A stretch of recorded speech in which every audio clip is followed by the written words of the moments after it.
Hello friends, welcome back to my channel. వచ్చేసింది మన చేతులకి పాస్పోర్టు. కువైట్ టు కడప వచ్చేస్తా ఉన్నాను. నెక్స్ట్ ఇంకొకటి, నేను వచ్చే విషయము ఎవరికి తెలియదు. ఇంటికి వస్తున్నానని తెలుసు కానీ సర్ప్రైజ్, పలాని రోజు పలాని తేదీ పలాని టైమింగ్ అని ఎవరికి తెలియదు. సర్ప్రైజ్గా వస్తూ ఉన్నాం అనమాట. మెయిన్, అన్నిటికంటే మెయిన్ మా కూతురికి ఏంటంటే, నేను ఇండియా నుంచి కువైట్కి వచ్చేటప్పుడు మా కూతురు నేను చెన్నై ఎయిర్పోర్ట్కి వెళ్ళేంత వరకు డాడీ వెళ్ళొద్దు డాడీ అని నేను ఎయిర్పోర్ట్కి వెళ్ళేంత వరకు ఏడుస్తానే ఉన్నింది. మా కూతురిని చూసి నాకు ఏడుపు వచ్చింది. ఏందబ్బా ఇంతగా ఏడుస్తూ ఉన్నది, ఇంతగా ప్రేమ పెంచుకునిందా అని నాకు ఆ సీన్ జరిగిన తర్వాత అర్థమైంది. అస్సలు మా కూతురికి తెలియదు. వస్తున్నానని తెలుసు కానీ పలాని టైమింగు, పలాని తేదీ, పలాని వారం అని ఏమీ తెలియదు అనమాట. మొత్తం అంతా ఒక సర్ప్రైజ్గా అయితే వెళ్తా ఉన్నాను. అది మరి విషయం. ఇంకొకటి, నెక్స్ట్ నేను బయలుదేరేది కువైట్ ఎయిర్పోర్ట్లో సిస్టమ్ ఎట్లా, మనం ఎన్ని కేజీలు లగేజ్ ఎత్తుకొని పోవచ్చు, బంగారం కానీ మనకు కొన్ని సామాన్లు ఎంతవరకు అలౌడు, ఎక్స్ట్రా ఉంటే మనం ఎంత డబ్బులు కట్టుకోవాలా, కువైట్లో ఏదన్నా మనం షాపింగ్ చేయొచ్చా బోటింగ్ అయిపోయినాక, ఇదంతా ప్రతి ఒక్క పాయింట్. నెక్స్ట్ ఇంకోటి, ఇండియా చెన్నై ఎయిర్పోర్ట్లో దిగినాక సిస్టమ్ ఏ విధంగా ఉంటుంది, ఒకవేళ కువైట్ ఎయిర్పోర్ట్లో ఉంటే మన పైన కేసులు ఏమన్నా, ఇప్పుడు మనం డ్రైవింగ్ చేస్తూ ఉంటాము, ఏమైనా మన పైన ఫైన్లు పడినాయి, ఇవి ఉంటాయి. మొత్తం ప్రతి ఒక్కటి చెక్ చేస్తారు ఇక్కడ. ఇవంతా ప్రతి ఒక్క పాయింట్ వీడియో తీసి పెడతానమాట. నెక్స్ట్ ఇంకొకటి, బోటింగ్ పాస్ నీ దగ్గర ఉన్నది, నువ్వేంద్ర స్వామి దివానీలో ఉండవే, ఇది ఎయిర్పోర్ట్లో కదా ఇచ్చేది, ఎయిర్పోర్ట్లో ఇస్తారు కదా, నువ్వే దివాన్లో కూర్చోండావే అని అనుకుంటా ఉన్నారు కదా. మా కువైట్ వాళ్ళు ఏం చేశారంటే, ఇప్పుడు ప్రతి ఒక్కరూ సాపర్కి వెళ్తూ ఉంటారు కదా ఎయిర్పోర్ట్లో, అది సాధ్యపడే జనాభా కాదు. మా వాళ్ళు దానికి ఆలోచించి ఆన్లైన్లో బోటింగ్ చేసేసినారు. మామూలుగా లగేజ్ బ్యాగు 30 కేజీలు అనమాట, హ్యాండ్ లగేజు 7 కేజీలు, మొత్తం అంతా 37 కేజీలు. ఈ హ్యాండ్ లగేజు మాతో పాటు తీసుకెళ్తాము. మా కువైట్ వాళ్ళు ఏం చేశారంటే, ఇది ఆన్లైన్లో బుక్ చేశారు కాబట్టి బోటింగు నైట్ పోయి మా ఇది 30 కేజీల బ్యాగు బేసేసి వచ్చినాం అనమాట. బోటింగ్లో బేసేసి వచ్చినాం. ఒక్క 5 నిమిషాలకు పని అయిపోయింది. వాళ్ళు కానీ ఆన్లైన్లో బుక్ చేయకపోతే ఈ బోటింగ్ దగ్గర సుమారుగా లైన్లో నిలబడుకోవాలన్నమాట. ఆ పని లేకుండా ఆన్లైన్లో బుక్ చేసి మంచి పని చేశారనమాట. అది మరి విషయము. 40 కేజీల కెపాసిటీ ఉండే లగేజ్ బ్యాగ్ అయితే తీసుకున్నాను, పెద్దదే, కానీ నాకు 30 కేజీల వరకే అలౌడ్ అనమాట. ఇంక ఇది వచ్చేసి జిప్పులు దీంట్లో పెట్టేసి లాక్ చేసినామంటే ఆటోమేటిక్ లాక్ అయిపోతుంది. ఆటోమేటిక్ లాక్ సిస్టమ్ కూడా ఇచ్చినాడు అనమాట. ఇప్పుడు ఈడ కనపడే సామాన్లన్నీ నేనైతే ప్యాకింగ్ చేయాలి. ఎక్కువ మా కూతురికి అయితే తీసుకున్నాను. లగేజ్ మొత్తం ప్యాకింగ్ చేసేసిన. వెయిట్ మిషన్ పైన ఒక ఎంటీ పాల డబ్బా పెట్టి దానిపైన ఈ బ్యాగ్ పెట్టి వెయిట్ అయితే చూసేసిన. 30 కేజీలు కరెక్ట్గా అయితే వచ్చింది. ఇంకా ఇవి వచ్చేసి మా కూతురు కోసం తినేటి తీసుకున్నాను అనమాట. చాక్లెట్లు కాకుండా డ్రై ఫ్రూట్స్, నెయ్యి బిస్కెట్లు, ఖర్జూర పండ్లు అయితే తీసుకున్నా. చాక్లెట్లు తింటే పళ్ళు పుచ్చిపోతాయని. ఇవేమో మొత్తం అన్ని 7 కేజీలు హ్యాండ్ లగేజ్ అనమాట. ఇప్పుడు మొత్తం అంతా ప్యాకింగ్ అయితే చేసేసినాము. కారు కాడికి అయితే తీసుకొని వచ్చిన సూట్ కేసులో. ఈ మనిషి కనపడతా ఉన్నారు, చూస్తూ ఉన్నారా, ఈ మనిషి నెల్లూరు మనిషి. ఈ మనిషి నేను కలిసి వస్తూ ఉన్నాం అనమాట ఇండియాకు. ఆ మనిషి నెల్లూరుకు, నేను కడపకు. ఇద్దరము ఒకటే బండికి అయితే వస్తున్నాము. జజీరా ఎయిర్వేస్ అనమాట. బ్యాగులు అయితే లోపలైతే పెట్టేసినాము. ఇదేబ్బా నేను తోలే కారా 6 సంవత్సరాల నుంచి, దానికేం రిమార్క్ జరగకుండా నేను చూసుకున్నా, నాకేం రిమార్క్ జరగకుండా అది చూసుకునింది. బ్యాగులు అయితే కారులో పెట్టుకుని ఎయిర్పోర్ట్కి అయితే బయలుదేరినాము. ఇప్పుడు మేము గజాలి రోడ్లో అయితే వెళ్తూ ఉన్నాము. మేము ఉండే ఇంటి దగ్గర నుంచి ఎయిర్పోర్ట్కి జస్ట్ ఓన్లీ 5 నిమిషాలే అనమాట. ఈ లగేజ్ బ్యాగ్లో వేసి ఇక్కడికి జజీరా పార్క్ ఫ్లై ఇక్కడికైతే వచ్చేసినాం అనమాట. అక్కడి నుంచి ఒక ట్రాలీ అయితే తీసుకొని అక్కడ వర్క్ చేసే మనిషి అయితే వచ్చినాడు. బ్యాగులు అయితే లోపలికైతే నేను తీసుకెళ్తానని చెప్పి. నెల్లూరు మనిషికి వాళ్ళ బాబాయ్ ఏమో పాస్పోర్ట్ అయితే ఇచ్చేసినాడు. కానీ మా బాబాయ్ ఏం చెప్పినాడంటే, నువ్వు వెళ్ళేది రేపు కదా, కానీ ఇప్పుడు పాస్పోర్ట్ అవసరం లేదు, ఫోటో వరకు చాలన్నారు, కానీ వీళ్ళకి పాస్పోర్ట్ తప్పకుండా కావాలంట. అందుకని మళ్ళీ నేను పాస్పోర్ట్ తీసుకొచ్చేదానికైతే నేనైతే రిటర్న్ అయితే వెళ్తా ఉన్నాను. ఇంకా ఈ మనిషి ఏమో లగేజ్ చేసేదానికి వెళ్తూ ఉన్నాడు. ఈ మనిషి ఇక్కడనే పెట్టి నేనైతే పాస్పోర్ట్ అయితే తీసుకెళ్ళి రావాలా. లోపలికైతే లగేజ్ బ్యాగ్ అయితే తీసుకొని పోతా ఉన్నాడు ఈ మనిషి. చూడండి, నా బ్యాగ్ మటుకు కారులోనే ఉండాలి. లోపలికైతే వచ్చి ఆ మనిషి వెయిట్ అయితే వేసినాడు. 30 కేజీల 900 గ్రాములు అయితే ఉంది ఆ మనిషి లగేజ్. ఇంకా ఈ మనిషిని ఇక్కడనే పెట్టేసి నేనైతే పాస్పోర్ట్ కోసం అయితే వెళ్తా ఉండా. ఇంటికైతే వచ్చేసినాను. ఇంటికైతే వచ్చి మా బాబాకి అయితే ఫోన్ చేసిన. బతాకా నా పాస్పోర్ట్ అయితే తీసుకొని ఇచ్చేసినాడు. బతాకా అంటే మన ఇండియాలో మనకు ఆధార్ కార్డు ఎలానో, కువైట్లో మనకు బతాకా సివిల్ ఐడి అలా అనమాట. ఎయిర్పోర్ట్కి అయితే వచ్చేసిన పాస్పోర్ట్ అయితే తీసుకొని నా లగేజ్ బ్యాగ్ అయితే తీసుకొని ప్యాకింగ్ అయితే చేపిస్తా ఉండా. ప్యాకింగ్ అయితే ఖచ్చితంగా చేపియాలి, ఎందుకంటే వీళ్ళు కింద మీద వేస్తారో మొత్తం అన్ని గొల్ల అయిపోతాయి. ప్యాకింగ్ చేయించినామంటే మన బ్యాగు మనకు సేఫ్గా ఉంటుంది. ప్యాకింగ్ అయితే అయిపోయింది. చూడండి, నీట్గా అయితే చేసేసినాడు మనోడు. ఆ ప్యాకింగ్ చేసిన దానికి దినార్ నూసు కువైట్ డబ్బులు, మన ఇండియా డబ్బులు వచ్చేసి 405 రూపాయలు. ఆ ప్యాకింగ్ చేసినాక బోటింగ్ వేసేటప్పుడు ఇక్కడ కూడా వెయిటింగ్ చెక్ చేస్తారు. చూడండి, 30 కేజీలు కరెక్ట్గా వస్తుంది. ఎగస్ట్రా ఉండిందంటే కేజీకు 5 దినార్లు కట్టమంటారు ఇక్కడ. మొత్తానికైతే బోటింగ్ పాస్ అయితే తీసుకొని అయితే ఇంటికైతే వచ్చేసినాము. ఇంకా రేపు మధ్యాహ్నం నుంచి మా ప్రయాణం. దాంట్లో పవర్ బ్యాంకులు ఉంటే వాళ్ళైతే తీసేయమన్నారు. పవర్ బ్యాంకులు అయితే అలౌడ్ లేదంట.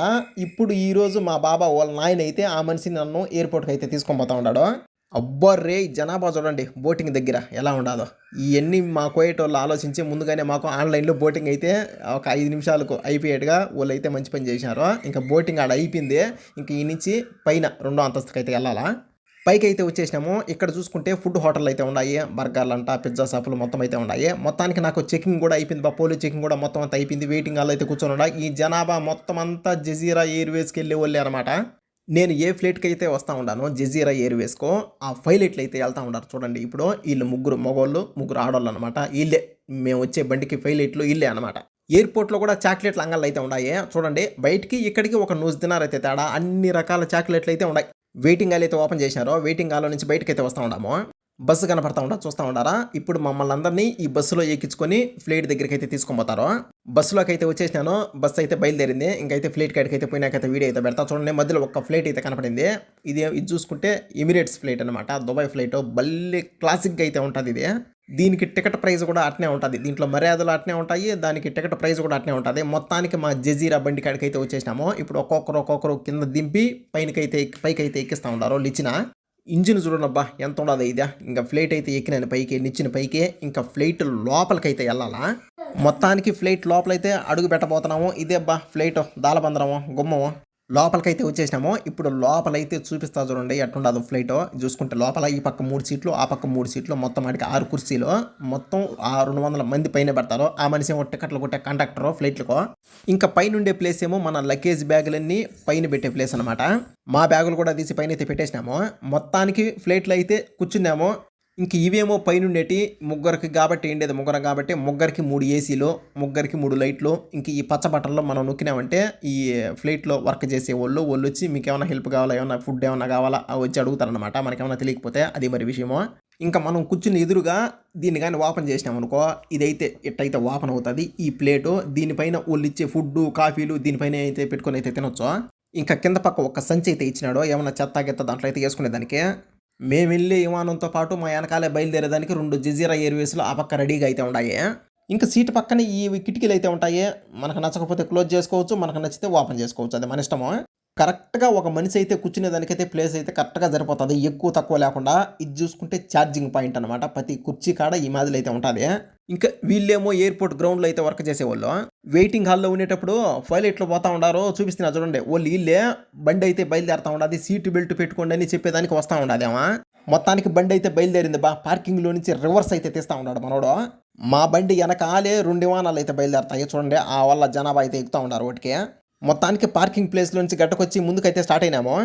మా బండి వెనకాలే ఇంకొక బండి అయితే వస్తూ ఉండదు చూడండి. Kuwait Airways. ఇప్పుడు మేము ఎగురుతానే మా వెనకాల అది ఎగురుతుంది.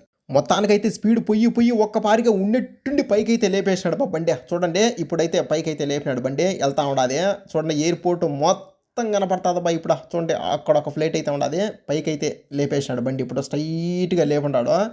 విమానాలు ఎయిర్పోర్టు రోడ్లు మొత్తం క్లియర్గా చిన్నట్టుగా ఇతను ఇంకా పైకి పోయే కొద్దీ మొత్తం అన్నీ చిన్నగా అయిపోతాయి అన్నమాట. ప్రతి ఒక్క మందకాలు కనపడతాయి, రోడ్లు కనపడతాయి, మొత్తం అన్నీ అయితే కనపడతాయి. ఇక్కడ చూడండి ఫ్లైట్లు అయితే పార్కింగ్ అయితే పెట్టినారు కింద. ఇంకా జనాభాను ఎక్కించుకొని ఆ ఫ్లైట్లు కూడా అయితే బయలుదేరుతాయి. ఇదే అబ్బా మొత్తం అంతా కువైట్ ఎయిర్పోర్ట్ ఇది. ఇంకా ఈ ఎయిర్పోర్ట్ పక్కన ఉండేదేమో 6.5 నెంబర్ రోడ్డు అనమాట ఇది. ఇంకా ఈ రోడ్డు ఈ పక్క పెద్ద రోడ్డు మధ్యలో ఉండేదేమో దెజీజు. ఇంకా దెజీజు పక్కన ఉండేదేమో 6వ నెంబర్ రోడ్డు. చూడండి కార్లు కూడా పోతా ఉన్నాయి. చిన్నగా చీమలు పోయినట్టు అయితే కనపడతా ఉన్నాయి. ఇంకా ఫ్లైట్ పైకి పోయే కొద్దీ ఇంకా చాలా చిన్నటి అయితే అయిపోతాయి. 6వ నెంబర్ పక్కన ఉండేదేమో ఫర్వానియా. అదేమో ఫర్వానియా. ఇది చూస్తూ ఉంటారా ఇదేమో గజాలి రోడ్డు. ఈ పక్క ఉండేదేమో ఇజ్బేలియా. ఇతను పైకి పోయే కొద్దీ మందకాలు అయితే చిన్నగా బాగా మొత్తం అయితే నీట్గా అయితే కనపడతా ఉన్నాయి. ఇప్పుడు చూడండి ఎంత పెద్దదో ఎన్ని మందకాలు అయితే కనపడతా ఉన్నాయో. ఇప్పుడు కరెక్ట్గా ఇజ్బేలియా దాటుకున్నాము. రెహా పైన అయితే వెళ్తా ఉన్నాం అనమాట. ఇంకా ఇది పక్కన కనపడేదేమో ఇది మొత్తం అంతా ఒమేరియా. ఇది మొత్తం అంతా ఒమేరియా చూస్తూ ఉన్నారా. ఈ ఒమేరియా పక్కన అయితే రోడ్డు. ఈ పక్క ఒమేరియా ఆ పక్క అయితే ఫర్వానియా అనమాట. ఇప్పుడు స్టేడియం కూడా అదోడ మూల స్టేడియం అయితే కనపడతా ఉండదు చూడండి. ఆడ ఆ పక్క ఫర్వానియా మూల అయితే. ఇంకా రోడ్డుకు ఆ సైడ్ ఉండేది మొత్తం అంతా కైతాన్. కోయేటు దాటుకొని సముద్రం పైకి అయితే వచ్చేసినాం బా. చూడండి ఈ పక్క సముద్రము ఆ పక్క కోయేటు. సీట్లో అయితే ఈ కవర్ అయితే ఉండదు. ఈ కవర్ దేనికంటే ఎవరికైనా వాంతింగ్ వచ్చిందంటే ఈ కవర్ అయితే ఓపెన్ చేసి దాంట్లో వాంతింగ్ చేసుకొని దాంట్లో అయితే పెట్టేసేయాలన్నమాట. టైం చూసుకుంటే కువైట్ టైము 6:25, ఇండియా టైము 8:55. మేము కరెక్ట్‌గా కువైట్ టైము 6 గంటలకైతే బయలుదేరినాము. ఇంకా ఇదేమో అదే సీట్‌లో ఉండే మెనూ బుక్కు. ప్రతి ఒక్క ఐటెమ్స్ అయితే దీంట్లో ఉన్నాయి. ఫుడ్ ఐటెమ్స్, ఏవో వాచ్‌లంట, పవర్ బ్యాంకులు అన్ని రకాలు ఉన్నాయి అబ్బా! ఏదైనా డబ్బులు పెట్టి కొనుక్కోవాలా ఫ్లైట్‌లో. ఈ ప్లేట్ భోజనం వచ్చేసి 4 దినార్లంట. ఇదేమో నా బోటింగ్ పాసు. మా బాబా టికెట్ బుక్ చేసేటప్పుడే టికెట్‌తో పాటు నాకు ఫుడ్ కూడా బుక్ చేశాడు. ఫుడ్ కూడా ఇచ్చినారు. చూపిస్తా చూడండి నాకేమేమి ఫుడ్ ఇచ్చినారో. ఒక చిన్న వాటర్ బాటిల్ అయితే ఇచ్చినారు. నెక్స్ట్ ఇంకోటి తుడుచుకునేదానికి ఈ క్లినిక్స్ అయితే ఇచ్చినారు. తెల్ల కాగితాలు. ఇంకా ఈ బాక్స్ అయితే ఓపెన్ చేద్దాము. లోపల ఒక పెప్సీ అయితే ఉంది. నెక్స్ట్ ఇంకొకటి షవర్మా అయితే ఉందన్నమాట. ఇది చుట్టూ చపాతీ లోపల చికెన్ అయితే ఉంటుంది. మొత్తం ఆడికి తినేసినా ఇంకా పెప్సీ తాగినానంటే ఆడికి ఫుల్. కువైట్ దాటుకొని చాలా దూరం అయితే వచ్చేసినాము. పొద్దుగూకుతా ఉండాది. మనోడు జిగి లైట్లు అయితే వేసినాడు విమానానికి.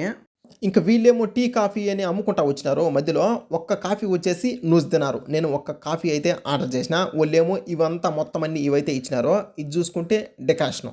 ఓకే. ఇంకా దాని పక్కన ఇవి చూసుకుంటే చక్కెర 4 ప్యాకెట్లు అయితే ఇచ్చినారు. ఇంకా ఈ సైడు ఇది చూసుకుంటే పాలపొడి 2 ప్యాకెట్లు అయితే ఇచ్చినారు. ఇంక ఇదేమో దాంట్లో పెట్టి తిప్పుకునేదానికి ఎదురు పొల్ల అయితే ఇచ్చినారు. ఇదేమో దాంట్లోకి నంజుకునేదానికి ఒక బిస్కెట్. ఇంకా ఆ టీ మన కాళ్ళ మీద పడితే తుడుచుకునేదానికి క్లినిక్స్. కువైట్ నుంచి చాలా దూరం ప్రయాణం చేసినాక మాకు మధ్యలో దుబాయ్ అయితే కనపడింది. చూడండి మొత్తం ఫుల్ లైటింగ్ దుబాయ్. చాలా దూరం అయితే ప్రయాణం చేసినాం కువైట్ నుంచి. ఈ దుబాయ్ అయితే కనపడింది మధ్యలో మాకు. చూడండి ఇప్పుడు దుబాయ్ పైన అయితే వెళ్తా ఉన్నాము. చూడండి కింద అన్ని జిగి లైట్లో. ఫ్లైట్లో బాత్రూమ్ చూడండి ఎలా ఉందో. ఒక్క మనిషి కరెక్ట్గా సరిపోయేట్టుగా అయితే ఉండదు. ఇంక ఈ సైడ్ అయితే క్లినిక్స్ అయితే పెట్టినారు. ఇంకా ఈ సైడ్ చూసుకుంటే సింక్ అయితే పెట్టినారు. మనం అయితే చేతులు అయితే కడుక్కునేదానికి. ఒక్క మనిషి కరెక్ట్గా సరిపోతాడబ్బా. ఇది ఫ్లైట్లో బాత్రూము. దుబాయ్ దాటుకొని మళ్ళీ చాలా దూరం వచ్చినాక మధ్యలో మళ్ళీ మస్కట్ అయితే కనపడింది. చూడండి కింద మస్కట్ అదే. ఇంకా వీళ్ళేమో మళ్ళీ వస్తూ ఉన్నారు. దేనికంటే మేము కాఫీలు నెక్స్ట్ ఇంకా ఫుడ్ తిన్నాం కదా, అవి తీసుకోపోయేదానికి. ఇండియా బార్డర్కి అయితే వచ్చేసినాము. ఏమని ఇండియా బార్డర్కి వచ్చినాము, అవి ఉరుములు కాదు, అవి మెరుపులు కాదు, ఒకటి ఇట్ట ప్రకారం మెరుస్తూనే ఉంటాయి. ఇంకా ఈ బుక్ ఏమో దీంట్లో జాగ్రత్తలు అయితే ఉంటాయి. ఏం జాగ్రత్తలు అంటే ఒకవేళ ఫ్లైట్లో ఏదన్నా మంటలు వచ్చినా కానీ ఎమర్జెన్సీ ల్యాండింగ్ చేయాలన్నప్పుడు ఎటువంటి జాగ్రత్తలు తీసుకోవాలా, ఒకవేళ ఏదైనా మనం ఫ్లైట్లో నుంచి ఎమర్జెన్సీగా బయటికి నీళ్ళలోకి దూకాలంటే ఏ డోర్లు ఓపెన్ చేయాలా, మొత్తం అన్ని ఈ బుక్లు అయితే ఉన్నాయి. ఫ్లైట్లో లైట్లు అయితే వేసేసినారు. ఇంకా కొద్దిసేపటికి ల్యాండ్ అయితే చేస్తారంట. చెన్నై పైన అయితే వస్తూ ఉన్నాము. చూడండి హైవే కనపడతా ఉన్నది. మొత్తం ఈ నుంచి మొత్తం నాగుపం కదా ఉన్నట్టున్నది. చెన్నై పైన నుంచి అయితే వచ్చి ఇప్పుడు సముద్రంలోకి అయితే పానిస్తూ ఉన్నాడు బండి. ఈ సముద్రంలోకి పోయి మళ్ళీ యూటర్న్ కొట్టుకొని మళ్ళీ ఈ చెన్నై ఎయిర్పోర్ట్లోకి అయితే రాణిస్తాడు. సముద్రంలోకి పోయి యూటర్న్ అయితే కొట్టుకొని మళ్ళీ లోపలికి చెన్నై లోపలికి ఎయిర్పోర్ట్ దగ్గరికి అయితే వెళ్తా ఉన్నాము. ఇప్పుడు ఎయిర్పోర్ట్ దగ్గరికి వచ్చే కొద్దీ ఫ్లైట్ అయితే కొంచెం అయితే దించేస్తూ ఉన్నాడు కిందికి. చూడండి మొత్తం కింద మొత్తం అన్ని జిగి లైట్లు అయితే కనపడతా ఉన్నాయి. మొత్తానికి సేఫ్గా అయితే ల్యాండింగ్ చేశాడు ఎయిర్పోర్ట్లో. కింద అయితే దించేశాడు బండి. పార్కింగ్ పెట్టేదానికైతే బండి అయితే తీసుకొని ఉన్నాడు ఎయిర్పోర్ట్ దగ్గరికే. ఇంకా ఆడ కనపడే మనిషి ఏమో చేతిలో ఒక లైట్ పట్టుకొని వెనకరా ముందుకు పో అని విమానాలను పిలుస్తూ ఉంటాడు. మొత్తానికి పార్కింగ్లో అయితే బండి అయితే పెట్టేశాడు బండి ఏమో నిలబెట్టేశారు. ఇంకా వీళ్ళేమో వీళ్ళ లగేజ్లు అయితే తీసుకొని అందరూ అయితే బయలుదేరుతా ఉన్నారు. నా బ్యాగ్ కూడా నెత్తిని పెట్టుకొని నేను కూడా బయలుదేరినా. ఇండియా గడ్డ పైన అడుగైతే పెట్టినాము. ఇప్పుడు చెన్నై ఎయిర్పోర్ట్ లోపలికైతే వెళ్తా ఉన్నాము. ఒక్కొక్కరు అయితే లోపలికైతే వెళ్తా ఉన్నారు. నేనైతే వీడియో అయితే తీసుకొని పోతా ఉన్నా లోపలికి. ఇప్పుడు వీళ్ళేమో మేము ఏ బండికి అయితే వచ్చినామో వీళ్ళు 2 గంటల తర్వాత అదే బండికి వెళ్ళాలా. వీళ్ళేమో అందరూ వెయిటింగ్ అయితే చేస్తూ ఉన్నారు. చెన్నై ఎయిర్పోర్ట్లో చూడండి మన సంప్రదాయము విగ్రహాలు భలే ఏర్పాటు అయితే చేసినారు. ఇంకా నా లగేజ్ బ్యాగ్ అయితే తీసుకొని ఒక ట్రాలీ పైన అయితే పెట్టుకొని ఉండా. ఇంకా దీనికంటే పెద్ద బ్యాగ్ అయితే రావాలా. అందరూ లగేజ్ కోసం అందరూ ఆడైతే నిలబడుకుంటారు. ఇంకా ఆడన్నీ మొత్తం అన్నీ తిరుగుతూ ఉంటాయి. వాళ్ళ ఏ బ్యాగ్ అయితే ఎప్పుడు వస్తుందో వాళ్ళ బ్యాగు వాళ్ళు అయితే తీసుకొని ఇంకైతే బయలుదేరతారు. ఇంకా ఇదేమో చెన్నై ఎయిర్పోర్ట్లో డబ్బులు మార్చుకునే దానికి ప్లేస్ మనీ ఎక్స్చేంజ్. ఒక్క దినార్ రేటు 270 ఉంటే వీళ్ళేమో 240 ఇచ్చారంట. మొత్తానికి నా లగేజ్ బ్యాగ్ అయితే వచ్చేసింది. ఆ లగేజ్ బ్యాగ్ అయితే తీసుకొని ఇంకైతే బయలుదేరదాము. ఇంకా ఈ కువైట్ అన్న చెన్నై ఎయిర్పోర్ట్లో చూసుకుంటే ఇక్కడ వైన్ షాపులు కూడా ఉన్నాయి. అన్ని రకాల బ్రాండ్స్ కూడా ఉన్నాయి. ఎయిర్పోర్ట్ లోపలే కొనుక్కోవచ్చు. ఇక్కడ చూసుకుంటే వనక్కం చెన్నై అని బోర్డు కూడా వేసినారు. ఎయిర్పోర్ట్ నుంచి బయటకు వచ్చేటప్పుడు బయటకైతే వచ్చేసిన చెన్నై ఎయిర్పోర్ట్ నుంచి బయటకైతే వచ్చేసిన పోను డెవలప్ అయితే పెంచేసినారు. ఆ పక్క పార్కింగ్ ప్లేస్ అయితే కట్టినారు. ఇంకా మా కోసం వచ్చిన కార్ అయితే ఆ పార్కింగ్ ప్లేస్లోనే ఉన్నది. ఇంకా ఇక్కడ నుంచి అక్కడికైతే వెళ్ళాలా. మా కార్ దగ్గరికి అయితే వచ్చేసినాము. ఇంకా ఈ మనిషి ఏమో మా మామ అనమాట. మా మామయ్య తీసుకొని వచ్చినాడు బండి. లగేజ్ అంతా కార్లో అయితే పెట్టేస్తా ఉన్నాము. లగేజ్ అంతా కార్లో అయితే పెట్టేసి ఇంకైతే చెన్నై ఎయిర్పోర్ట్ నుంచి అయితే హైవేలో అయితే బయలుదేరినాము. బయలుదేరిన కొద్దిసేపటి తర్వాత ఈ తమిళనాడులోనే ఈ స్నాక్స్ హోటల్ అయితే కనపడింది. 2 ప్లేట్లు స్నాక్స్, దాంట్లోకి మళ్ళీ కాఫీ ఇవైతే తీసుకొని బాగా తిని కాఫీ తాగి మళ్ళీ అక్కడి నుంచి అయితే బాగా మళ్ళీ అయితే బయలుదేరాము. ఇప్పుడు తమిళనాడు దాటుకొని నగిరి అనే ఊర్లో వెళ్తా ఉన్నాము. ఈడైతే ఈ రోజా గారి ఇల్లు అయితే ఉండదంట, మా మామ అయితే చెప్పినాడు. అది అక్కడ కనపడే డూప్లెక్స్ ఇల్లు అయితే ఉండదంట, అక్కడ పైన వాటర్ ట్యాంక్ ఉండదు చూస్తూ ఉండాలంట, ఆ ఇల్లే అంట రోజా గారిది. మొత్తానికైతే తెల్లారిపోయింది. దగ్గని పల్లె వెలుగు బస్సు అయితే కనపడింది రోడ్లో. ఆ బస్సు తర్వాత చూడండి చక్కెర, ఎర్రగడ్డలో పాతన సామాన్లు ఆటో అయితే కనపడింది. ఇంకా ఇదేమో నారాయణ జూనియర్ కాలేజు, ఇంకా ఇదేమో రేణుగుంట సర్కిల్, ఇంకా అక్కడ దూరంగా కనపడేది మొత్తం అంతా తిరుమల కొండ, కింద ఉండేది మొత్తం అంతా తిరుపతి. ఇంకా ఇదేమో రాయలసీమ ఎక్స్ప్రెస్ అనుకుంటా, పార్కింగ్ అయితే పెట్టుకున్నాడు ఇక్కడ కరకంబాడి దగ్గర. కరకంబాడి దాటుకొని బాలుపల్లి దట్టమైన అడవుల్లో అయితే వెళ్తా ఉన్నాం ఇప్పుడు. ఇంకా ఇదేమో బాలుపల్లి చెక్ పోస్టు. ఎక్కువ ఇక్కడ చెకింగ్ జరుగుతుంది. చాలామంది ఎర్రచందనం దొంగలు ఈ మాదిరిలో బండ్లు వేసుకొని పోయి పాపం ఎడైతే ఇరుక్కుంటారో ప్రతి ఒక్కరు. ఆ బండ్లు ఇక్కడనే ఇంకా శిథిలం అయిపోతాయి. ఎర్రచందనం పట్టే ప్లేస్ ఇదే బాలుపల్లి చెక్ పోస్టు. ఇంకా ఇయేమో రైల్వే కోడూరుకు ఇంకా దగ్గరలో వెళ్తామనగా ఇవన్నీ వచ్చే మాడికాయ మండీలు. రైల్వే కోడూరుకి అయితే ఎంటర్ అయినాము. చూడండి నైటు అది సాధ్యపడే వాన కాదు, యాడ చూసిన నీళ్లు నిలబడిపోయినాయి రోడ్లలో. ఇంకా ఇదేమో బస్ స్టాండ్లో ఉండే యాప్మానం. నాకు ఊహ తెలియనప్పటి నుంచి ఉండదు ఈ యాప్మానం, అంతకుముందు ఎన్ని ఏళ్ళ నుంచి ఉండదు మరి. ఇప్పుడేమో కరెక్ట్గా మంగంపేట గుట్ట మీద అయితే వెళ్తా ఉన్నాము. ఈ నుంచి మొత్తం అంతా దిగుడు, అది సాధ్యపడే దిగుడు కాదు. ఈ గుట్ట మీద నుంచి చూసినామంటే ఊర్లు, కొండలు, పళ్ళు మొత్తం కనపడతాయి ఎదురుగా ఉండేటి. మైనింగ్ ఆనుకొని అయితే నేను వెళ్తా ఉంటాను లోపలికి. ఇప్పుడు ఈ మంగంపేట ఏపీఎండిసి రాజారెడ్డి క్వార్టర్స్లో అయితే మా మామ వాళ్ళు అయితే ఉంటారు. మా మామ వాళ్ళ దగ్గరే మా కూతురు అయితే ఉండదు, అక్కడికే వెళ్తా ఉంటా ఫస్ట్ నేను. మొత్తానికైతే సేఫ్గా అయితే ఇంటికైతే వచ్చేసినాము. ఇంకా సైలెంట్గా పోయి తలుపు అయితే కొడతాము, ఏ విధంగా రియాక్ట్ అవుతారో. కార్లో ఉండే బ్యాగులు అయితే తీసుకున్నా నేను. మా మామ దగ్గరికి ఫోన్ అయితే ఇచ్చేసిన, ఆ మనిషి అయితే వీడియో తీస్తూ ఉంటాడు.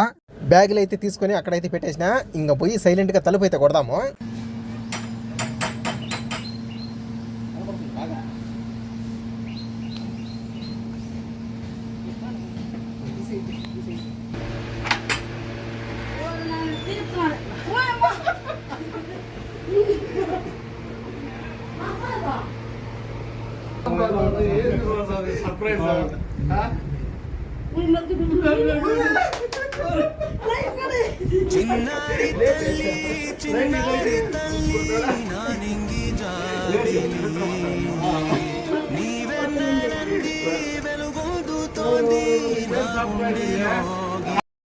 సర్ప్రైజ్లు అయితే ఆడికైతే అయిపోయినాయి. మధ్యాహ్నము భోజనాలు అయితే రెడీ చేసినారు. రాగి సంగటి, రొయ్యల వేపుడు, శనక్కాయ పప్పులు చట్నీ, మటను కూర. రాగి సంగట్లకి అన్నీ అదిరిపినాయి. రొయ్యల వేపుడు కానీ, నెక్స్ట్ ఇంకోటి పచ్చడి కానీ, మటన్ కూర కానీ సూపర్గా అయితే సెట్ అయినాయి. ఇదేబ్బా నేను తోలే బండి రాయల్ ఎన్ఫీల్డ్ నా బుల్లెట్. ఇప్పుడు ఈ బుల్లెట్లో అయితే మా ఊరికైతే వెళ్తా ఉండా. బుల్లెట్లో అయితే ఎంట్రీ అయితే వచ్చేసిన. ఇదే బా మా ఇల్లు చూడండి, బుల్లెట్ అయితే ఇక్కడైతే పెట్టేసిన. చూడండి ఇల్లు 2 సంవత్సరాలు అయిపోయి ఇంటిని చూసి నేను వస్తున్నానని చెప్పి మా భార్య చూడు ఇల్లు మొత్తం అంతా క్లీన్గా అయితే పెట్టింది. ఇప్పుడు లోపలికి అయితే వెళ్దాము. అబ్బా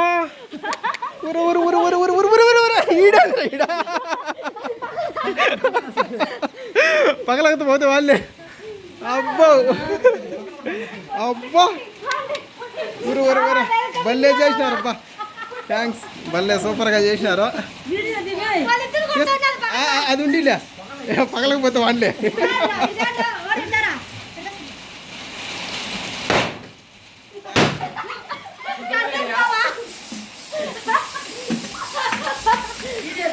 నేనేమో మా కూతురికి తెలియకుండా వచ్చే మా కూతురికి నేను సర్ప్రైజ్ ఇస్తే నాకేమో మా భార్య సర్ప్రైజ్ ఇచ్చింది. ఇంటికాడ చూడండి ప్లానింగ్ భలే అయితే ఏర్పాటు అయితే చేసినారో, super.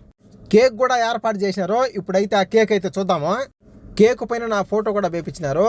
Congratulations 75,000 subscribers, welcome back to India. Cake పైనుండే ఈ సురసురాకులు అయితే ఎలిగిచ్చేసినాము. ఇంకా కేక్ కటింగ్ అయితే చేద్దాము. ఫస్ట్ ముక్క అయితే ఇంత కష్టపడి ప్లానింగ్ సర్ప్రైజ్గా చేసిన దానికి మా భార్యకు. నెక్స్ట్ ఇంకా పెద్దవాళ్ళ దగ్గర నుంచి అయితే స్టార్ట్ చేద్దాము. మా మాంక అయితే కేక్ అయితే తినిపించేసిన, మా కూతురు కూడా కేక్ అయితే తినిపించేసినాము. వెల్కమ్ టు ఇండియా బాబా.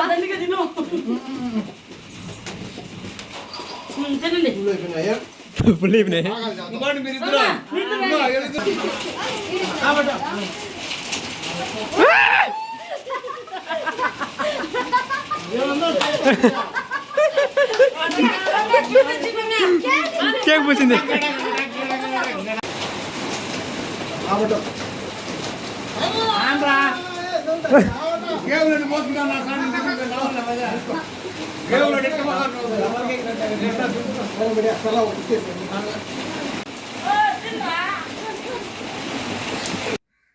అది మరి సర్ప్రైజులు మొత్తం అన్ని ఆడికైతే అయిపోయినాయి. నేనేమో మా కూతురికి సర్ప్రైజ్ ఇచ్చి మా భార్య ఏమో నాకు తెలియకుండా ఈ విధంగా ఈ ఇంట్లో అయితే ఈ మాదిరి అయితే సర్ప్రైజ్ ప్లానింగ్ చేసిందనమాట. నిజంగా నేనైతే షాక్. నిజంగా బల్లి అయితే ప్లానింగ్ అయితే చేశారు.